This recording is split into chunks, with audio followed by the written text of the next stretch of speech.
All right, sad music. Put it in. Oh my God.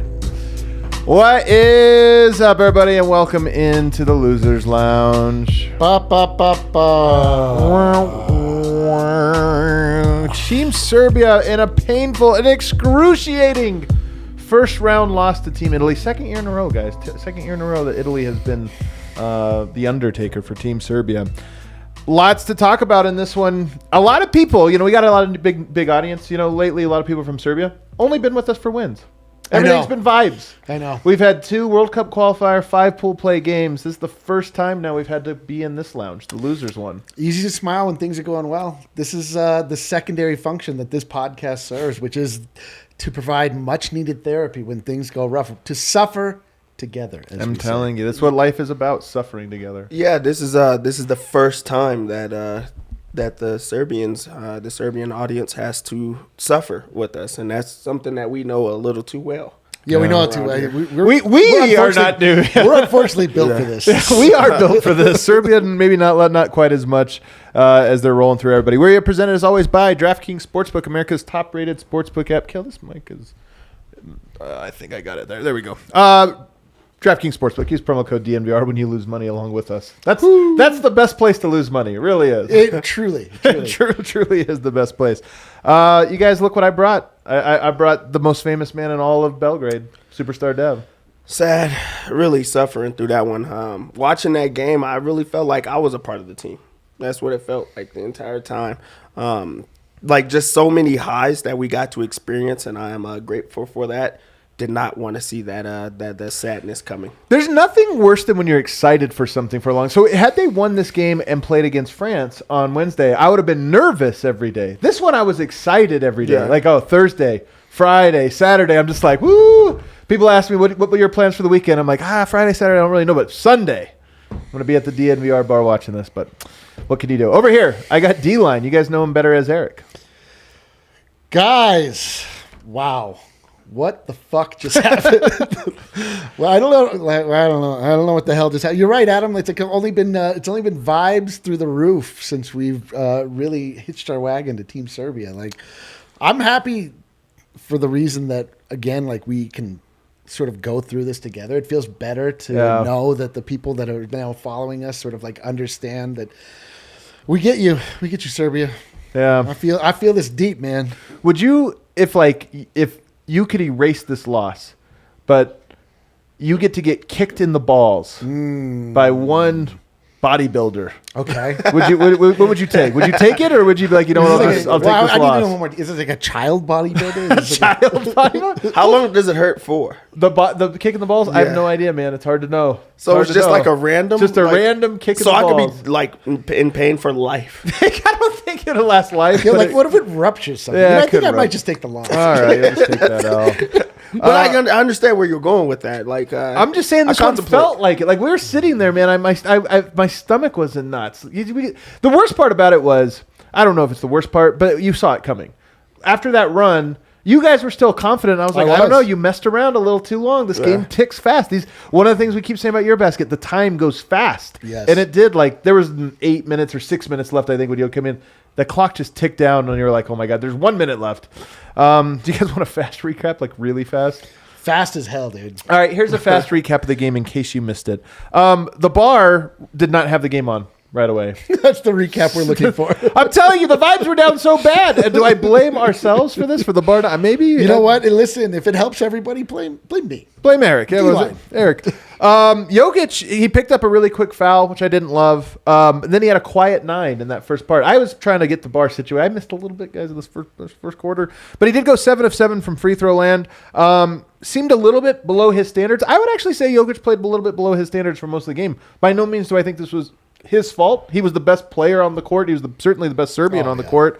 But there still was, in that third quarter in particular, which we'll get to, and even in that first quarter where I felt a little bit of like, hey, don't let him hang around. Just crush him right here. Just crush him. Yep. Opportunities, and it didn't happen. But nonetheless, Serbia was up 28-20 at the end of the first quarter. And you thought, not that great a quarter from Jokic, not that great of a quarter from Serbia, but they're up 28-20.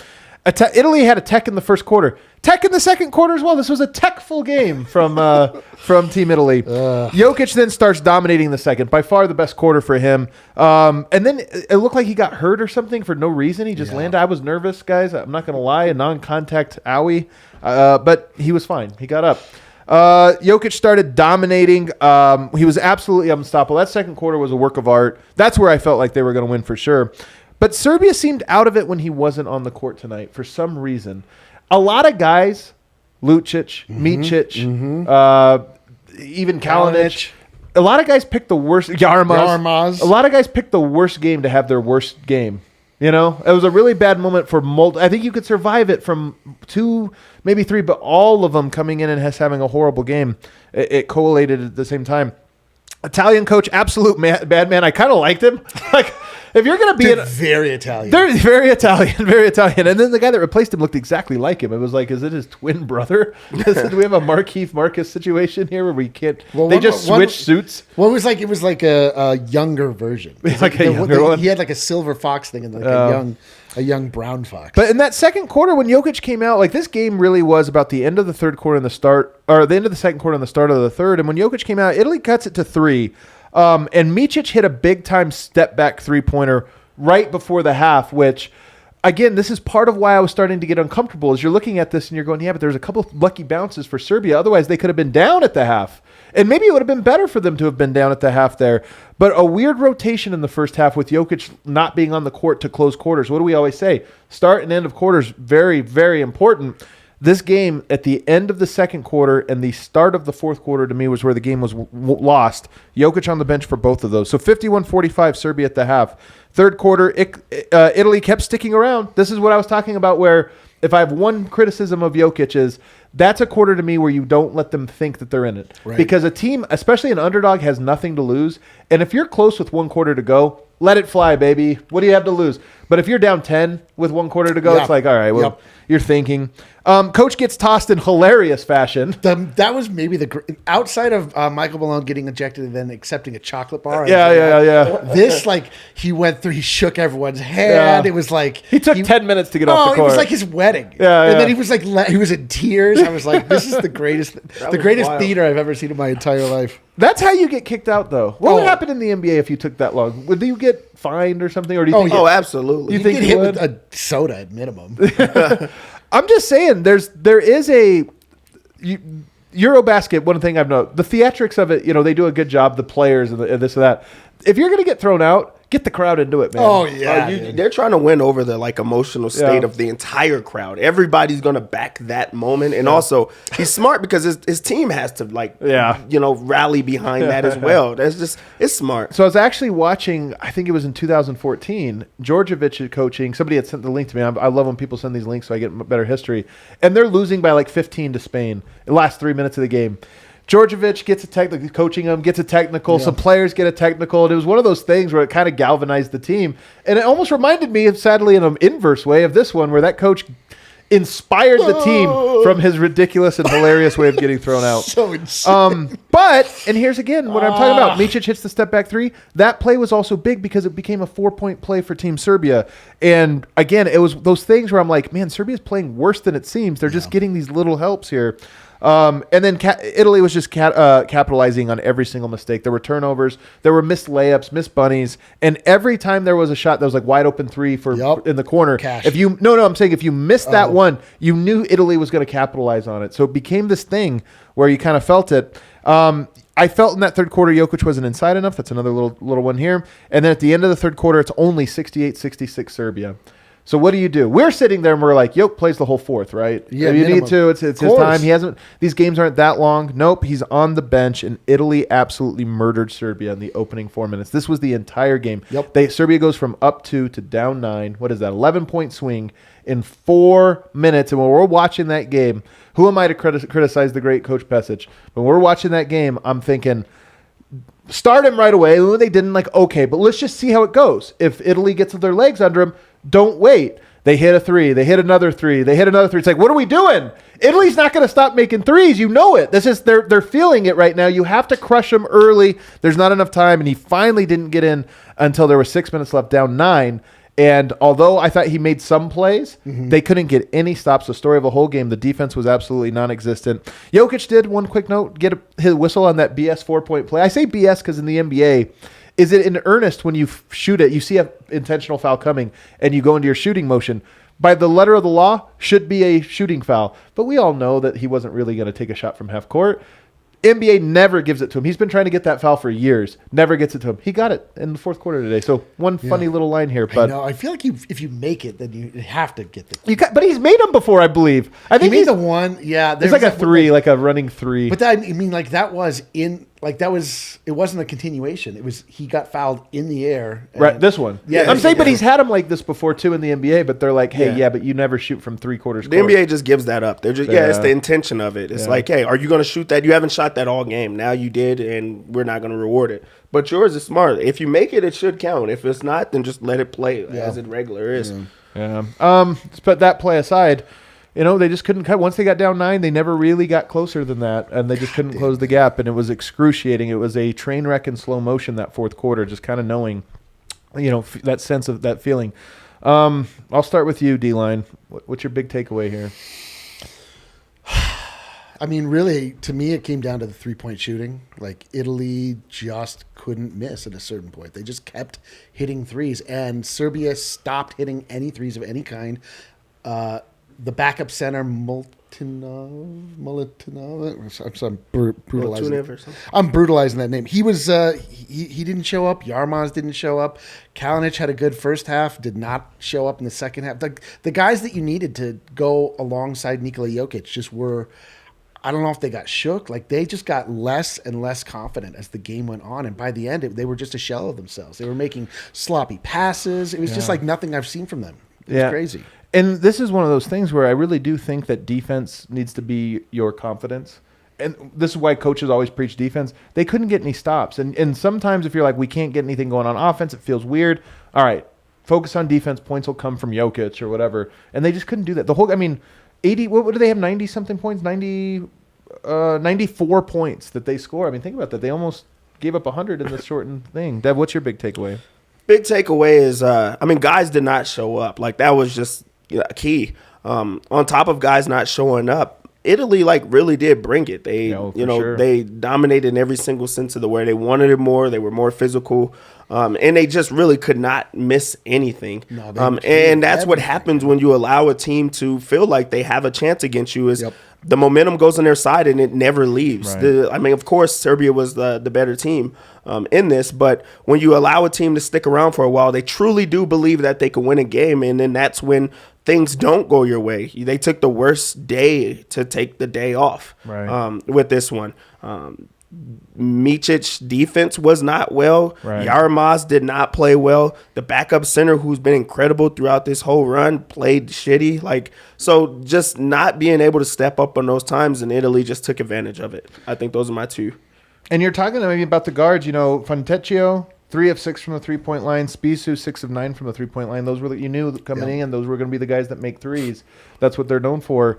And they made some tough ones, but at the same time, I was very impressed, because I'm glad you gave Italy credit, because I was very impressed with Italy's extra passes. Serbia had no perimeter containment, giving up a lot of things here.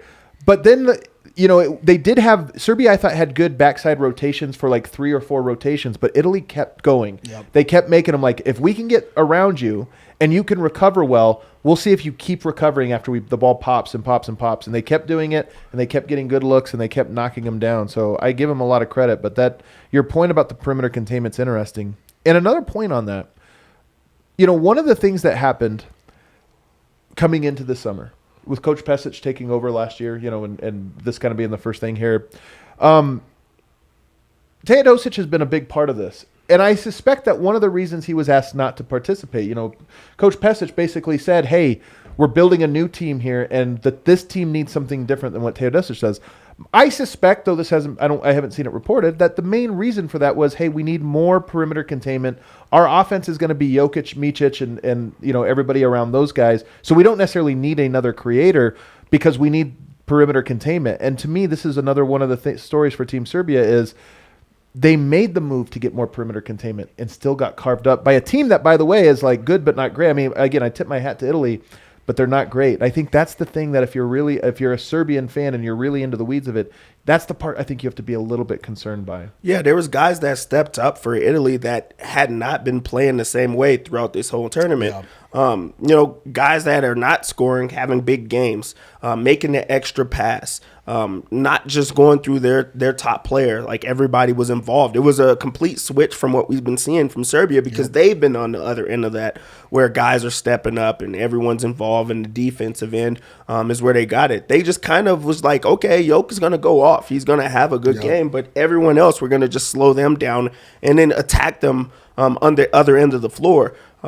Teodosic wasn't with this team because of the defense, and then ironically, that's where they get attacked. That's where they lose. The game is through the containment. So just seeing a team be able to just get comfortable and take comfortable shots and open shots and make the extra pass to the comfortable shot, that's where it gets really bad on it. So defense really was the key to this game and why they lost. Yeah, and Italy was oddly stout in the paint. Their interior defense was way better than I would ever have expected. Jokic couldn't really get anything going in there. There were a lot of blocks at the rim. They were not concerned as much, it seemed, in this game with Serbia's perimeter attack. I mean, they were really packing that paint. And Jokic, that's part of why I think he was playing outside so much, is there just wasn't a lot of room to carve out. The few times he did get the ball in the post one-on-one, he made something of it. But there was just a lot of this is going to be the book on Denver, by the way. And this is why I hope that, and I think they're going to have enough shooting. But the book is always shrink the court. Get your guys in there and pack the paint, and then just close out hard on shooters. But tonight, role players couldn't knock it down. It looked like they was defending Jokic how every team in the NBA defends Giannis in this. They form a wall on the back, and then they're like, hey, if you knock down shots, you can do that. But Jokic got going in the first half where he's getting to the free throw line. He's scoring at will through, double teams and things like that they were like, hey, let's just double team him, triple team him, and live with the results anywhere else. And then when they formed that wall, it was hard for them to get the ball to Jokic. They're still trying to force it to him. Then they just went away from it completely of getting the ball, and then he, gets played out of the game because of that, and then sits for way too long. Italy had a game plan, and they had an adjustment in that second half. I mean, it could be with just having that switch of the coach, and that kind of worked in their favor. Yeah. But there was just a switch, and it actually happened, and Jokic couldn't do it himself, so other people had to step up. Yeah. They just couldn't miss those goddamn threes, man. They just hit every big three they had. They made every single one. Every shot they put up, I was like, "That's going in." Well, it was mostly that fourth quarter. They did have a couple sprinkled throughout the game, but it was that's fourth quarter where you were like, when the game flipped, it was Serbia. I feel like didn't hit a 3-pointer for a quarter and a half, and Italy. I mean, a team like that, that's like Houston or something. They just, if they're shooting it, they're hitting their threes.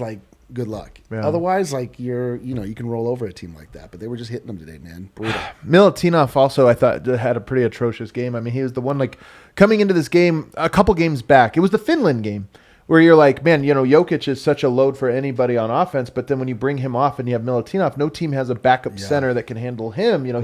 He kind of, in the games he played, at least even in the World Cup qualifiers, small. He was nowhere to be found. In fact, he looked almost, shy, out there or what have you. So again, just a really tough day for a lot of players to play their worst one. And that's absolutely rough. I do want to talk some context on this game. But do you guys have any other takeaways? Milutinov had 2 points, minus 19. In how many minutes? 11 minutes, right? Because I think him and Jokic didn't play together. Yeah, 11 minutes. 11 minutes. That's, 2 points. Here's the thing, man. He shot the ball 3 times. Here's the thing. Jokic could have been better in this game. And so I don't want to fall into the trap of just saying plus minus this or that. But it is one of those things where it's 11 minutes rest for Jokic, 19 points. Just get outscored by 9. Just get outscored by 8.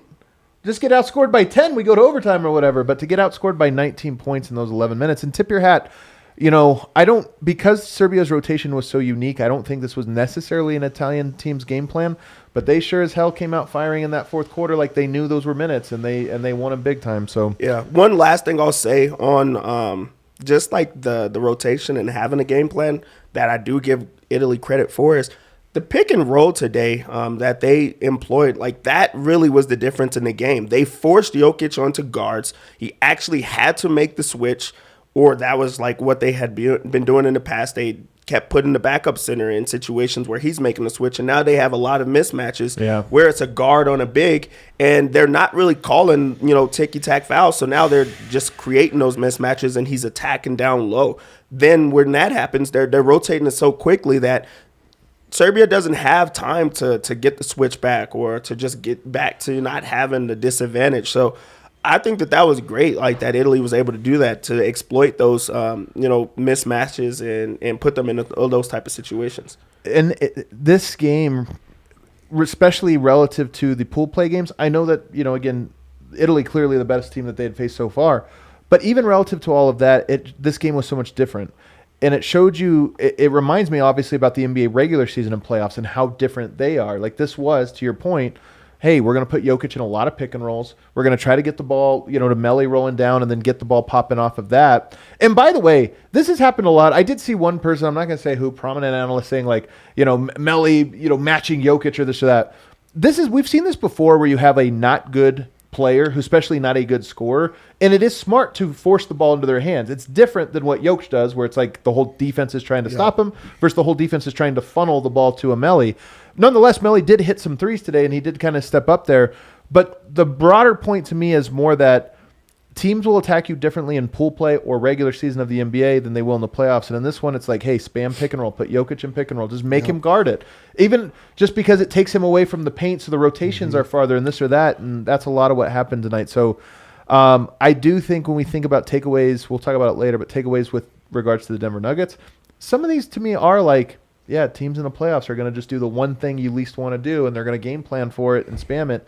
And this was a little bit, even though other things happen, a little bit of a reminder that as good as Denver can be on paper, if teams can exploit your one weakness in a playoff series, they're going to try to do it. Yep. I want to provide more context to this here in segment 2, including Serbia. We talk about Jokic playing for the national team, all these different things we want from him.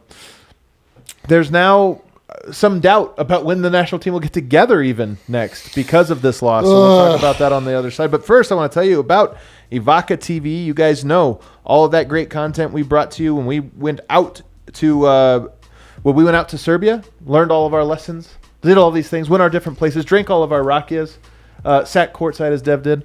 All of those different things was brought to you by Evoca TV, who is a big partner of ours and really loves what we're doing and trying to support the things we're doing. That documentary that comes out almost exactly 1 month from today. I believe October 13th is our deadline day. I've already got the outline for that documentary in place, starting to write the different parts of it and everything else. So making progress on that. Comes out October 13th on Evoca TV exclusively. They are the GOAT in Colorado sports. So right now, if you want to watch the Nuggets, you want to watch the Avalanche on your television, not on some delayed stream that gives your computer viruses, Evoca TV, that's where it's at. $25 a month plus $5 for the receiver fee. So go to evoca.tv/Colorado10, evoca.tv/Colorado10. They get you all set up right there. I also want to tell you about Athletic Greens. Guys, I'm an Athletic Greensman. You look a little green, I'd say. You know what? Have you seen my fingernails? They've been incredible. I really, this is a confession, I really became an Athletic Greensman out in Serbia because we were eating so much greasy meat, so much food, so much burek, and then we were also just drinking and not sleeping anything else. I'm like, I need a miracle drug. That's what I need, a miracle drug. Let me try Athletic Greens and see if that'll save me from all the harm I'm doing to my body. Guess what, Eric? Mostly worked. Really? Mostly worked. Absolutely. Athletic Greens is great. You guys know all of it. 75 high quality vitamins, minerals, whole food source, superfoods, probiotics, and how many adaptogens? There's so many adaptogens, man. A special blend of ingredients to support your gut health, nervous system, immune system, energy, recovery, focus, and aging, all of those things. You want to check them out, Athletic Greens. All right. God damn. I feel like my nervous system is really put to the test. I need like 50 Athletic Greens right now, just morally. I need my soul. I need an unlimited number of adaptogens. An unlimited amount. I want to talk about some context here. The first context, of course, now they're eliminated from winning a medal. I saw somebody put in the chat that, Miroslav did this with when he ranked the all-time great Yugoslavian/Serbian player. I think he just kept it to Serbian, but I don't remember. And And, he was talking about the medals. That's really how you weigh it. Oh, Jokic now is remaining's at 1 silver medal. He's behind the legends like Djordjevic, Danilovic, Bodiroga, Peja, Divac, all those guys that have brought gold. This to me represented an elite opportunity to bring home a gold. You don't always get them like this. A lot of times you're going to be in a World Cup with, Team USA or something of that. A EuroBasket opportunity where your team is rolling. These don't come too often. So again, we're talking some legacy stuff here. I don't think it's always fair, but I'm just trying to set the stage for what it means. Like EuroBasket's important. We're not going to see it for a couple of years, and this was a great opportunity. It is fair because we were in Serbia and we heard what is important to the people of Serbia, and we know that that's obviously very important to Nikola Jokic to be. I mean, I think above all else, he's Serbian, right? Like that is what I believe defines him more than anything. And we care obviously a lot about the NBA, but the club sport aspect we learned is not at all important to the Serbians. It's like nice, it's fun, you get to watch your guy, but like this is what's meaningful. So it's like it is a gut punch, man. Like not only for all of like the amazing people that we met, and we wanted this not only for ourselves, for Jokic, but mostly for everybody in Serbia to like just have that feeling, and like you just want Jokic to come into the season with like that glow of being the guy, and like that part to me is big. Well, I want to talk about it later though, because I want to couch it. But I mean, look, man, there would have been a glow when you walk in with a silver or with a gold, and even with a silver or a bronze or something, some metal. There's something like, hey, this or that, and this is kind of the bummer of it. So that's one context of this is an opportunity lost. You only get so many in your life, and who knows when Jokic will play again for the national team. But you said we're primarily Nuggets. I'm telling you, this was so short. Yeah. But I was like as invested. You saw us down there, like we're as invested in this as anything. I mean, else. We're basketball people, right? Like we're Jokic people. But I mean, I'm saying like if there is a good story that can go along with the game that we love, it's very easy to slide right into that. No, I mean we are Serbian for all intents and purposes. Dev actually, the rest of us feel like we are. Yeah, I mean, I think the fact that we were actually able to be amongst the people and actually see how much it truly means to them, especially this year, not having, certain players, Bogdanovic and players like that, and still being favored. Like, this is the one that you always say, hey, that was the team that should have got it done. If they had one or two more pieces, no, this was a team that they could have got it done with the team that they had and still been able to do it. And now you look at that fear of when is the next time it's going to happen, or when is the next time they're going to be favored in this same type of way. That's where the legacy talk comes from, and making it mean more.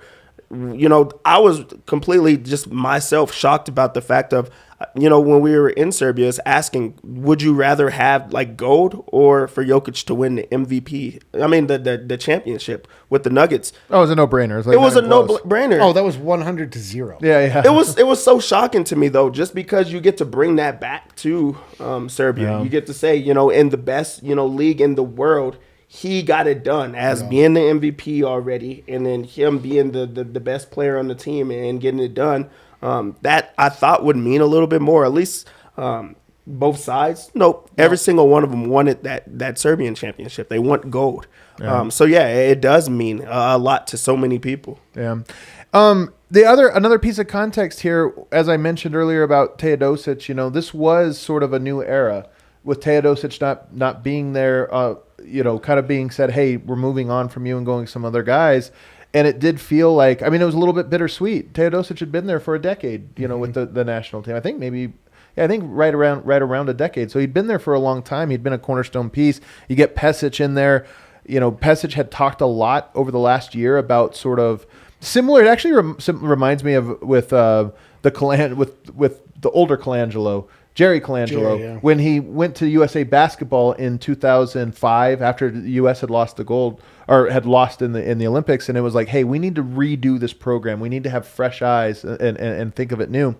And Pesic kind of had some comments about that before. And one of the things I had been talking about to some people is I've been very impressed with Pesic because he's clearly so old school, principled. As most of the former Yugoslavian coaches, the guys that were there during the old Yugoslavia, they have a golden age thinking, like they really love their time. But I'm impressed with almost all of them are like, we believe things were better back in the day, but everyone must exist in their own time and everyone has to adapt, which I just love.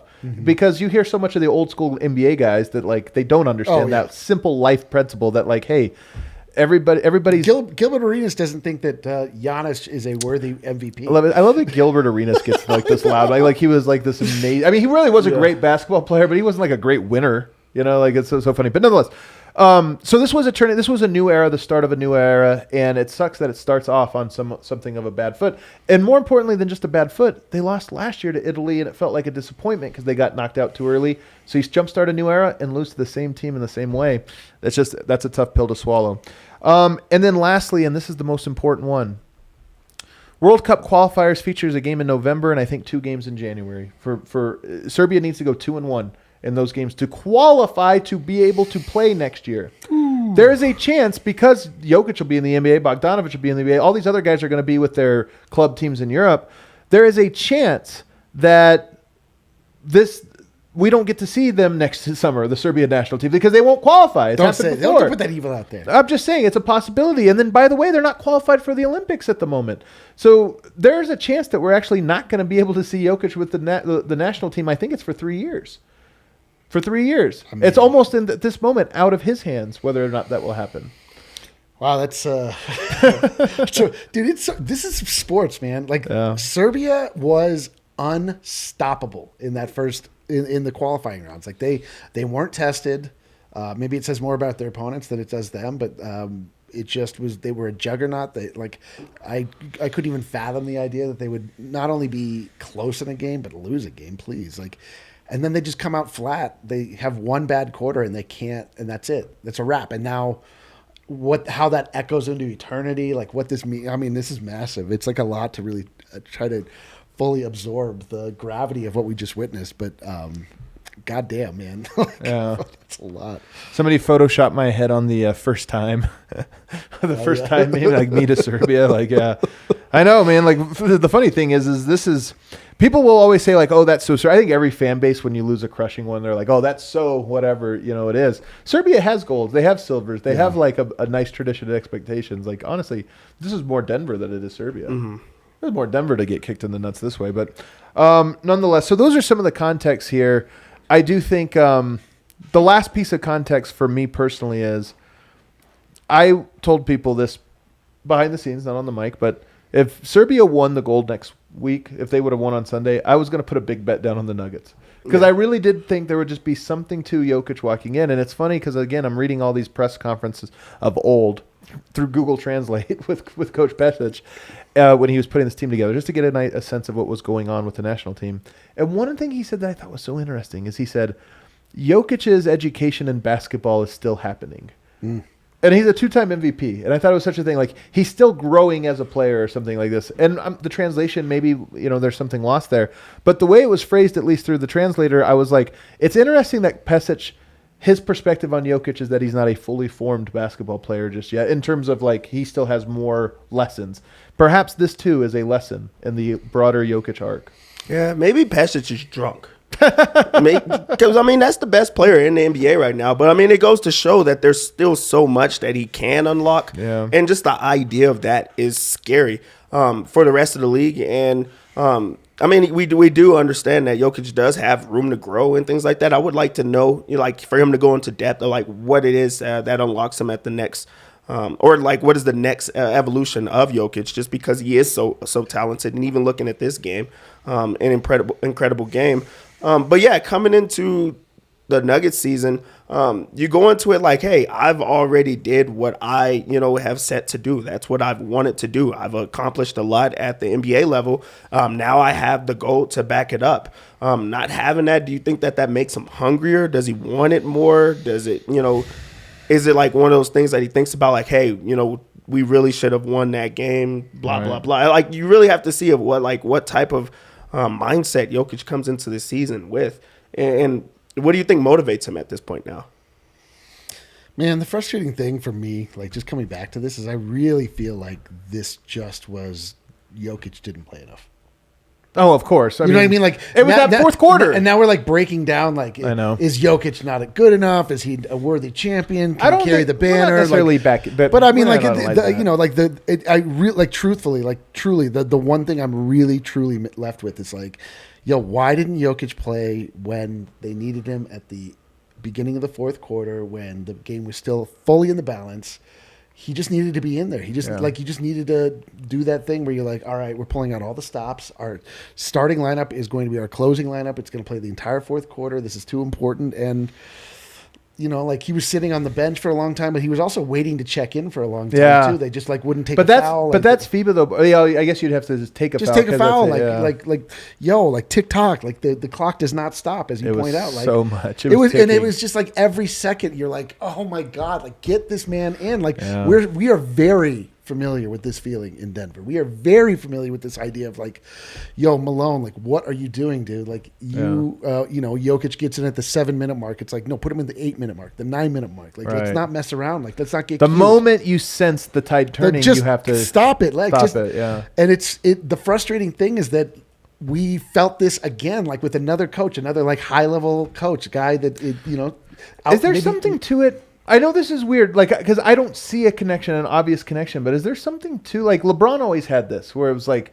supporting cast never good enough or this or that, like, oh, how come when LeBron comes up? Is there anything to, like, it's hard to say. I'm not trying to say it's like Jokic's fault. That would be idiotic. But is there anything to when you have a player that's so good that you just naturally lose confidence when they're not there? You yourself like you become less engaged because you have like that safety net, right? Like you're just like, well, Jokic will get it, so let's find him or like whatever. Like you just don't have that same level. I absolutely think there's something. I think that there's something more to on the other side.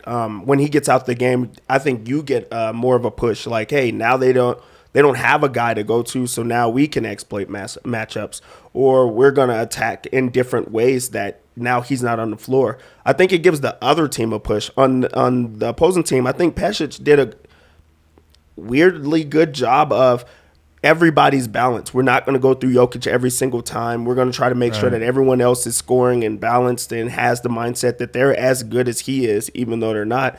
And when you lose, it backfires. When you win, it's like, hey, this was a result that everybody, played into. I think it's easy to like point fingers when you lose a game and say he should have done this a little bit differently. But as soon as Jokic gets out the game, really, and like you said, it's the good players. That's when you notice how bad it goes because the numbers back it. You can't go against the numbers. If he goes out of the game, they go down by 15. I mean, he was a plus in the game, so it already mattered for him. But I think it's just the mindset of, okay, this is now where we try to make a push, shots start falling and things like that, and then you could just rally around it. Yeah. This sucks, dude. This totally sucks. I can't believe we're back in the losers lounge. We haven't even started the season. It would have been another thing if it was against Slovenia. You're right. It was like, Greece outdueled them. Yeah. Giannis got the better of him. He paid him back for that. Or yeah, what was this? Like, Bisu. What are we talking? Like, Italy's not going to make a deep run. I don't think they will either. Absolutely brutal. Absolutely brutal. Not brutal. Oh, Superstar Dev making money on a Sunday. Which is a thing that's probably going to happen for how many Sundays in a row? 18, 19, 20? A lot of Sundays for sure. How many bets with DraftKings Sportsbook do you have out right now already? Probably about 8. Early. Yeah, this next slate I have a lot. Really? In that slate, yeah. Are you giving any away? You're already in. Give one away for the people. One that I really love is Justin Herbert. His over. You're taking the over on Justin Herbert? On his yards. Who do they have? They have the Raiders, the team that eliminated him. So he said this is all he's been thinking about for months. Like that's the lock of the week. DraftKings. That's it. I love that you have a lot. Dev has his own pick of the week, guys. It is the first Sunday of NFL. It is here. The bar is already popping with people watching NFL, and NFL. Honestly, football for me synonymous with making some bets. Sunday morning, wake up, throw a few bets in there. You got something on every game. Well, some people wake up and they go to church. Yeah, not me. I did log right into DraftKings Sportsbook. And right now, you guys know new customers get this deal. $5 bet. You get $2,000 in free bets instantly as an added bonus for week 1. Everyone, I love this. That's actually one of my favorite ones. Everyone can experience the thrill of DraftKings early win promotion. It's simple. Bet on an NFL team to win. And if your team just leads by 10 points at any point in the game, you win your bet. You don't have to win. They could blow it. As long as they lead by 10 at any man. point, you win your bet. Not related, but still too soon. Still too soon. Download the DraftKings Sportsbook app now. Use promo code DNVR to get that $200 in free bets instantly when you place a $5 bet. That's code DNVR only at DraftKings Sportsbook, an official sports betting partner of the NFL. Minimum age and eligibility restrictions apply. See show notes for details. Also want to tell you guys about the Colorado Golf Association. We're signing everybody up for memberships with Colorado Golf because guess what you get? An official USGA handicap. What's yours, Eric? 130, 140? What do you get? My handicap is more just in how I play. Yeah? That you are a handicap? Yeah, I play as though I am handicapped. Membership means more than more at the CGA, and members get the opportunity to play exclusive courses around the state, such as Aspen Glen Club. Have you ever played that one? No, I'm what you call basic. I play municipal course. The club at Ravenna? Again, they wouldn't have me. The Pinery? Never. Wow. I'm telling you, You're brother, not anywhere near this. If it's a place that has like a changing room, I've never. By visiting coloradogolf.org, use promo code DNVR5 to get $5 off your membership. All right, final segment here. It's tough to look at any silver linings to this because I honestly, man, I really don't think there are a whole lot for Team Serbia. This is, I would more call this a knockout punch that is like, we'll see how you respond to it. Yep. And because it is a group of individuals, it's not like one person. You know, it's a group of individuals. I don't know how they'll respond to it. Will there be a change at coach? Will there be a change at approach? Will there be a change of players? Will they get an opportunity in the next 2 or 3 years to even make those changes and react on the court? We don't know. Verge of disaster in that one. We'll shift our focus now and talk about with Jokic specifically and with the Denver Nuggets is, now that for all intents and purposes, EuroBasket is over. I'm sure throughout the week we'll talk about the games, but we're not going to dedicate whole shows to Italy versus France. We're Serbian. I mean, come on. Yeah, what are we? French? We're Serbian. Yeah, what are we doing here? We don't care. But I do want to just talk about another great line from a Pesic interview that I saw earlier this week was he was trying to make the case to players that this isn't playing for your country and playing in this. It's not just good because it's important, but he believes, looking at the data, he believed that it actually made players better. He's like, if you look at the guys that played, they had great years after that, including NBA players from Team USA. The NBA players that came and played for their national team all had better years. Yeah. But I got to say, 2 weeks before training camp, Jokic gets a little bit more of a rest. We were worried he wasn't going to have a ton of rest. He gets a little bit more of a rest, but do you think that this cloud, this weight, is going to follow him into training camp? I don't, just because of how well he played in this game. If they win this game, we're going to talk about how he looks like the best player in the world still. Yep. He still had a monster game. He still took over the game with the minutes that he was in. Great passes, reading the defense well, scoring when he wants to. I really do think that he's finishing around the rim better than he ever has been, and that's going to even be scarier where they're giving him a little bit more space and you're not able to just pack the paint every single time. I think that there'll be a cloud from the idea of this is a team, this is the year that they should have won it, but he's still playing so well that he's just like, okay, I got to keep on going. I have to keep playing, and I have to try to win it in a different way. Right. Man, I don't know. I do think that this is going to reverberate in his brain for I agree. a while. I think agree. Another very startling revelation for me while we were out there is that Jokic has not really captured the hearts and minds of the Serbian people. There have been a lot of that though is, as we mentioned though, that they have very specific criteria. Oh, for sure. But I'm saying if you asked me before we went, is Jokic everyone's favorite player of all time? I'm like, yes, of course. How could they be anything but? And there's a lot of qualifiers that people will give to you when they start talking about Jokic. It's he didn't play the last time around for the World Cup. He didn't, he hasn't really brought home the hardware yet. All of these things that we heard over and over, but also he can be, as we know, he can be a little bit withdrawn, and it turns out he can be that way with them as well. They don't have that emotional connection to him like I would have expected. Not saying that it's not there at all, but I do think that it's gonna. I don't know. I think he's probably going to hear things from Serbia, like, and from the Serbian people a little bit. That's like might. I think he's good at tuning those things out. I do too, but I But think you're right that they'll be there. You're asking if there's a cloud. Like, I think that, like, do I think that his life is ruined forever? Like, absolutely not. But I think that he's going to be bummed out, man. I agree. I just think, like, I hope he'll be able to shake it. Like, there's something nice about, like, turning the page in such a dramatic way as to go to a different country, completely different people. There's no real carryover, but I think that there's going to be like a little bit of sadness. Like, I mean, I know I'll feel it. I mean, there's no. It's always funny because this is usually when you ask something about another person, like, what do you think Jokic will feel? You're really saying, like, what would you feel if you were Jokic? That's like the only thing you could answer. You're like, if I was Jokic would be the greatest loser of all time. That's so true. If I were Jokic, I would see Jokic would be terrible. would be soft. So soft. He's probably gonna cry and eat. And He's way into art. Like, he spends all of his time in the dark, touching a basketball for weeks. I do think, though, there is just something to this of, like, this could have been a huge confidence booster. And when Pesic made the comment about, like, his basketball education is still happening, maybe he was speaking in broad strokes. I don't know. Maybe it was an insight into, like, hey, man, they're so – and here's what it reminds me of, Dev. Do you remember LeBron in 2011 was so good? In 2010, 2009, he was so good, so dominant. One of the best players, if not the best player I'd ever seen. And it wasn't until 2011 that you realized LeBron had more, like, foundational lessons to learn. And you didn't know that from watching him in 2009. You're just like, he's so good. What more is there to learn? You learn that there is something else. And I wonder with Jokic, like, those lessons are still coming. Not that he's necessarily, like, a flawed person, but just that to win a championship of any level takes so much, takes so many lessons, and they're still coming. And I do feel like this is part of it, is like, hey, I do think that he'll probably walk into training camp with a little bit of a void in him. And, he's always responded to these things and gotten better, but I do think it's going to be a part of it, part of the story. Yeah, I think that the response is the best part about that. Because when the same thing that you just brought up, it makes me go back to when they lost against Draymond. And Draymond was basically saying all the things that he needed to do to get better, be a better defender and things like that. I hope that someone that Jokic truly respects says something about how he played in this.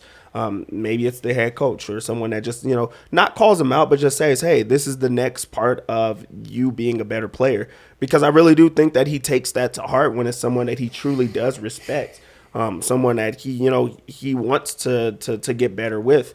I really do think that there is something to that, and hopefully he keeps building on that. Man, this is like also when you appreciate the fact that the NBA has series instead of single elimination games. Man, like a single elimination game in basketball is just crushing. It's so true, because it's like you have this just is like the March Madness part of it. Man, it is so because and that's kind of you can argue it both ways because it sort of like takes away the mystery of who's going to win a series because like the better team always wins a series in the NBA. But there's no chance that Serbia would have lost this series, but they lost this game. Right, that's it. That's all that matters. Yeah, that is the flip side of it, and it's funny. We were watching, day number 1 on Saturday had 2 overtime games, but they were against the 2 teams that were evenly matched, so it wouldn't have been an upset either way. Right, it would have been at best a slight upset. But there were no upsets coming in today, and you're kind of like waiting for there's no upset so far. Oh, God, that's always a bad sign. Why? Always a horrific sign. Do you have the video ready to play there, Kel? You need just a sec. Oh, still working on it. All right, it's ready. Go ahead and pull this up. I want to know your guys' thoughts on this one. Fair or foul? I don't know what to make of this one.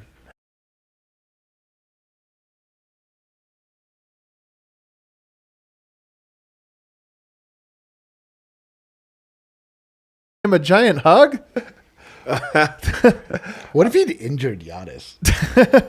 First of all, that guy a character. I almost can't hate him enough, even though I hate him. But I can't I lowercase hate him. I only lowercase uppercase hate that guy. You uppercase hate the him? theatrical, go away. It's so theatrical. Why are we talking about the coach's emotional state? I don't care. Screw this guy. Yeah, but I think it's more so the fact of this is another player that he's going to have to try to get through. Maybe they just built a relationship or friendship, throughout this time, and he's shocked that they actually got a win. So I think it's fair. I really don't think that there was anything ill into it. It's not. He's clearly emotional. That's all there is. But Giannis is what is happening? Yeah. No, Giannis isn't in on it. I'm just saying, screw that Italian coach. I'm tired of that guy. I don't want to see any more, showcases of his emotions that he can't keep under control. All right, Dev, who are we going for now? Giannis. Just going for Giannis. Going for Team Greece. I'm not rooting for him or anything. You're not rooting for Team Greece, or not? I'm not rooting for anybody now. Serbia is out. I'm But just who do like, you want to Dude, it's see? Slovenia. Doncic is Serbia. Serbia. And We've we're heard- Serbia. yeah. Giannis is Serbia. They're all Serbia. All the good players are Serbia. yeah. I'm still gonna. I say Giannis if I have to root for anyone. Yeah. Me too. I think so. Me too. We're all Giannis. Giannis is unhateable. He's in the Eastern Conference. Yeah.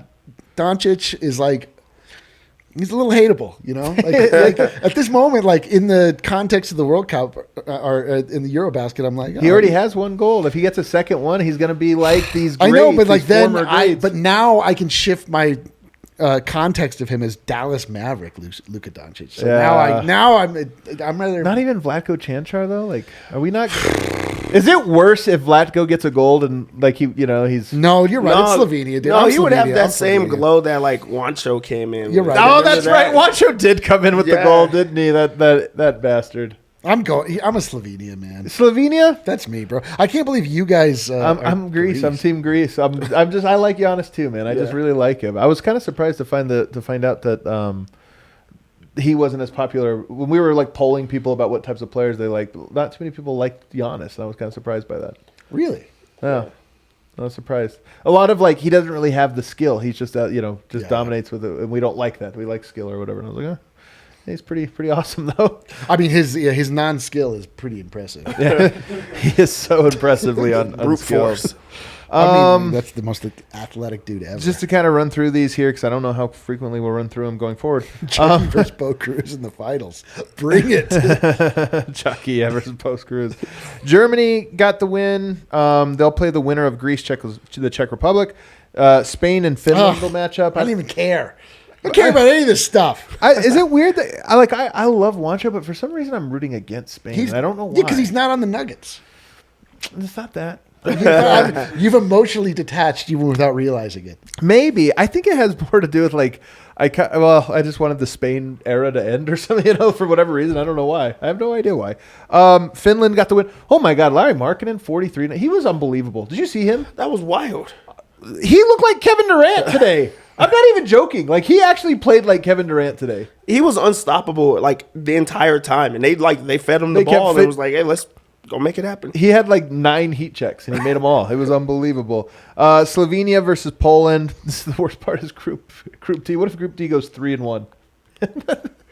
Group D goes 3-1 with the one being the Serbia team. God damn it. Oh, everything sucks. France. I know. We need to start. Now it's time to snake draft. We're going to snake draft the biggest gut punches we've received as basketball fans. All right. Give me your biggest gut punch. Let's do it. Can we do an impromptu snake draft here, Kale? See what you can put together in short order. Number one overall pick. Yeah, we'll go this way. Number one overall pick was the Gut punch sporting events. Was the Anthony Carter inbound pass. Oh, that's number one. That's the number one with a bullet. Anthony Absolutely. Carter's inbound pass is your number one. Oh, yeah, as a Nuggets kick to the balls. Yeah, Okay. specifically as basketball. Oh, we're only doing basketball. Yeah. Okay, only Nuggets / Serbia. Our 2 teams. Like, okay.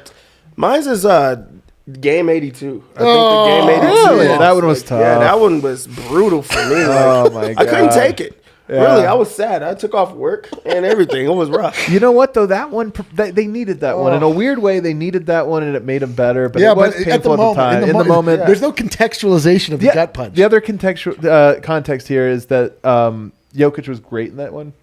So it was, what are these? I'm gonna go with Anthony Davis in Game 2. The bubble. I'm going with the 80s 3-pointer. It was the goddamn Lakers. It felt like that God himself had come down and just blessed the Nuggets, and somehow the Lakers' God cursed our God and was like, "No, we're gonna have this bullshit 3-pointer go in to ruin your life." Our God gets dunked on constantly. What's that? Our God gets dunked on constantly. Our God is kind of weak, man. What the hell, man? Dude, our basketball God is a lesser God. Dude, he really has too small. Too small. Too small. Dude. That's such a small basketball God. So I have to go again? Damn it. Oh, this is the worst ever. It's terrible. This is a horrible draft. Whose snake draft idea was this? This is a terrible impromptu. one. All right. What's another one I can do? Another big kick to the ball. I'm not going to lie, guys. Is it recency bias? Yes. Man, I needed more time to prepare for this snake draft. This one hurts. I'm taking it. You take it. Whatever. I'm taking this it. This This counts. one really This hurts. totally counts. The uncertainty of the future is what hurts. A We lot of put these you could like so say many chips it was a into this. lesson to a greater time. This one I'm like it might have just killed them. I don't know. Yeah, mine's is gonna be the Jamal Murray going down. Like that one's Is rough. that a gut? Does that count? Because I could count some of these. Gut punch. That was Jamal Murray's injury. Yeah, All right. dude, that was the Gut end of the punches. Smuggets. Yeah, The yeah. Smuggets died that day. and that was a chance. that's that was a great truly one. Their chance. Murray's to win it. injury. Yes, and then to that end, Gallo tearing his ACL. The They Nuggets had had the best goddamn season they ever had. He tore his ACL right before the playoffs that's a started, tough one. and then he went to Vail. He had some curious procedure done. He went on Twitter and told us he was coming back. It was all a lie, and now he's out again. I hate life, That's a tough one. man. This has been This has really been This a was terrible terrible. one, man. Really, really hurts. All right, throw it up on the screen so we can see. We can follow along here, Kale. All right, what are you taking, Oh, Dev? we're going through. I Oh, think I it's back to get him. another one, dude. Oh, you got a second Oh, one dude, now. then it's going to be, even though it didn't, it ultimately ended in triumph. Game 3 against Utah in the bubble was the biggest gut punch ever, where I thought I had lied to myself about That- the Denver Nuggets. I that almost took Jokic that one. wasn't good, that the team was a lie, that my entire life leading up to that point was a lie. Every observation I'd made was wrong, but I was right. But at that moment, I was punched like I'd never been punched before. Yeah. My last gut punch. This is our last round, right? Yeah. Yeah. It's the My third last round. gut punch was Torrey fucking Craig. Oh, God. I just could not believe. Wait, when we won Game 7, are you counting? Is this what you're going on? No. I'm talking about when he took the bad shot. Like he missed the layup. It was like Yeah, but they still won that game. I'm still gonna do that. I'm That still- gut punch, That moment, it that lasted 3 seconds. But that no, gut it punch. did- it lasted 3 seconds, That but it could have lasted- had ripples. Like Could have, but it didn't. it would have ruined everything in life. I'm still gonna put it up there. Man, I have a way worse one. I can't believe you made a snake draft this, Eric. I just said it hilariously, and then you went, let's do it. I'm taking the Nurkic cave. Oh,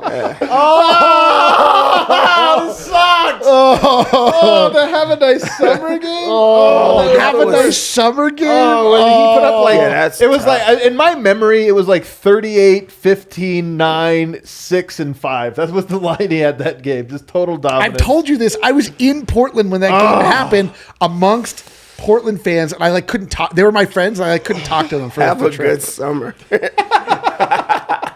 Wait, I have to bring up Brennan's comment. This is like treating a flesh wound by breaking a nose to shift the pain. We have to do something, man. The Serbs are watching this. They're like, these guys are sick fucks. Like, what? That's what you do when you lose. You just like, Yeah. That's what Twist we do. our, we twist our own knife. We just twist it right in our. Talk about it. You called this a therapy. Oh, we really are sick bastards. Sit down so bad, dude. We're down down. so bad. We are down so bad. Well, Serbia, we still love you. We hope you still love us. We hope you still ride with us as we now turn our attention, sadly put this one to rest and hope for good things. I mean, that's all you can do is just sit and hope for good things on the horizon. A World Cup qualification is still, it's still a possibility. So maybe you get that. You're back next summer with an opportunity to rebound and bounce back from this one. It's not over. Doesn't feel good. Doesn't feel hopeful. But you can keep hope alive. And even if that light, you can cue that outro music. Even if that hope goes out, you still can suffer with us. Oh, no one suffers like we do. Nobody can suffer suffers like like us, we man. do. Yeah. If you're feeling bad, we'll make you feel worse and then somehow better. And then somehow better. We're glad that you came along for the ride. This is normal for us. This is going to keep happening. This will not be the first time that we suffer together. We're in this love it, though. together as a team. DNVR, baby. Everybody, we're going to be back all week. We're only 2 weeks away from training camp. There's other stuff now, more Nuggets storylines to kind of take a look at, and can't look to dig into those. We're going to be back all week with some great shows. We'll see you all then. Let's go.